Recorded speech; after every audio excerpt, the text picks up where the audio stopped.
Well, good morning, everybody. How the devil are you from a park with a big lion as a statue? It's pretty impressive, actually. I'm at a wedding in Reading. Yep, you guys all know it. Shout out to Folksy and all the gang down here as well. Some of the patrons, some of the one leaders are located in Reading. And I like it. I don't mind it whatsoever, actually. Just taking a stroll around the park. My microphone hasn't been working, so I've gone out for the watch along, everybody, and bought another one. Make sure you check out Battle Lines last night. It was a fantastic show. Listen, Plymouth on the horizon, everybody. Champions again, ole ole, question mark. Obviously, what do we know from the press conference yesterday? It looks like Firpo's out. So it looks like Sam Byram's going to be coming in because Schmidt's out. Now, that does massively restrict Leeds on that left-hand side where we've been so ruthless over the past two games in particular. Firpo's been pretty much a central attacking midfielder. That does restrict us a little bit. Sam Byram, old safety Sam, maybe on his last outing for Leeds United, you'd sort of hope so with the development of the squad.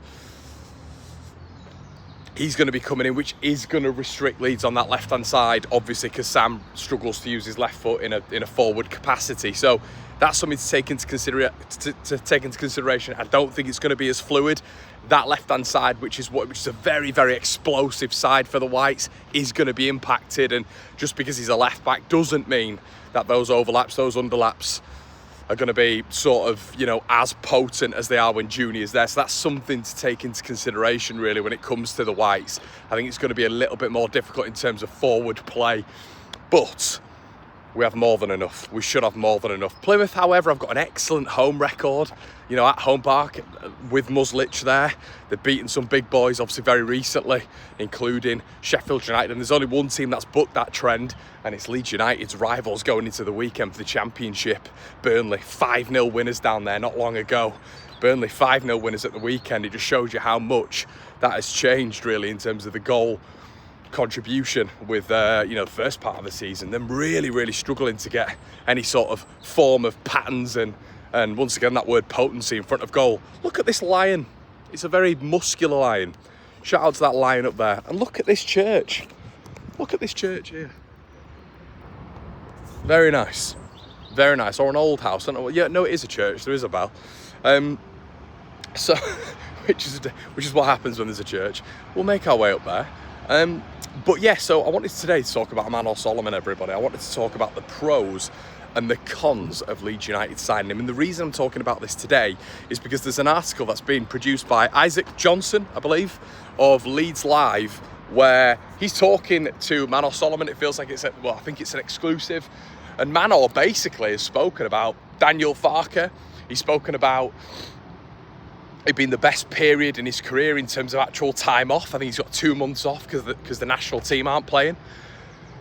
And obviously Leeds have this break now after Plymouth for him to recover, get a bit of time back, which I think is really, really important when obviously he's had the injury record that he's had.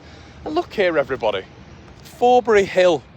Shout out to Forbury Hill and shout out to this very nice park. It's boiling here, everybody, which is probably surprising for you international viewers because it's around about 13 degrees. But look at this in Reading.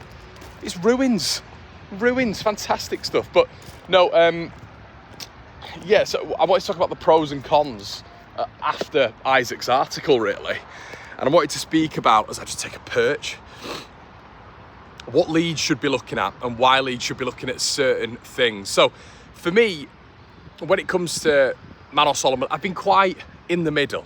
Now, we have to talk about his goal record, which and his return, which for this season has probably hit what I thought it should be with Manor Solomon. We did have a barren period of around about 8 to 9 games where there was nothing from Manor Solomon when Leeds was struggling, and that's maybe there's 2 reasons for that. We struggle without Manor Solomon's goal contribution, obviously, but we also needed him to step up at that period. But what I will say is in these last 6 or 7 games, he's been outstanding. Absolutely outstanding. And arguably, with probably Rodon, Leeds' best player. Solomon's been very, very, very good on Premier League level, let's be honest. So I want to talk about the pros and the cons about Leeds potentially signing him. And we'll start with the cons of Leeds starting him. Now, it's interesting really when it comes down to it, and a lot of it is down to the financial side and the injury side of things. Solomon's going to have played, I think, around excuse me, around about 38, 39 games this season. Incredible to say his last spell of consistency was for Fulham in the 22-23 season, where he played 19 games, getting 4 goals. Bear that in mind. The athleticism, the physicality, the demands of the division above, albeit playing less games, is massive. So I think the injury side of things is something that Leeds need to take into consideration, because next season we need to have Manor Solomon, if he is at the club, playing 38 games, at a bare minimum 35, because we need our X-factor players to be playing 95% of the season. It might be 100% of the season, because Leeds are going to struggle. So there cannot be any passengers, no passengers whatsoever. The success of Manor Solomon, if we were to sign in, it just has to be. It has to work. Has to work for Leeds United, because it's such an important position in a Daniel Farke system, but in any 4-2-3-1 system as well. When you're building out from the back and looking for looking for the X factor out wide, really, really important in how Leeds build up and how Leeds are effective. So the adaptability to the Premier League is huge. Obviously, 4 goals in 19 for Fulham. That's a decent amount of games in the Premier League. 19 games, 4 goals isn't the best return, but obviously he was in the midst of injury after injury after injury. 3 meniscus injuries for Manor Solomon. He's only 25 years of age now. That could still rear its ugly head. That's something to bear in mind. But the adaptability to the Premier League, can he do it over a 38 games period? We've not seen that yet from Manor Solomon. So that is the risk. The financial side of it, naturally, I think Levy's going to be asking for probably 20 million quid. 3 years left on his deal. 20 million quid for the season that he's had at Leeds United is, I think it's fair whack, really. The other consideration is the fact that Everton, according to several rumours, are lurking in the background with Solomon. There's a lot of things with their fans saying they'd take Solomon as well. A lot of stuff on the Everton News boot. That is a conversation of them potentially being in a race with Leeds. Now, that doesn't mean that Everton will get him, but what it might mean is there's a bit of a bidding war, okay? Which is something to take into consideration. Now, we're speaking about the bid as well. 15 to 20 million quid. This guy's looking for his kid here.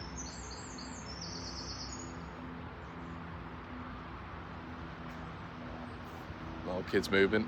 Don't want to get him on camera, but Connor doing his service. But yeah, no, I think it's absolutely massive. Let's go have a look at church.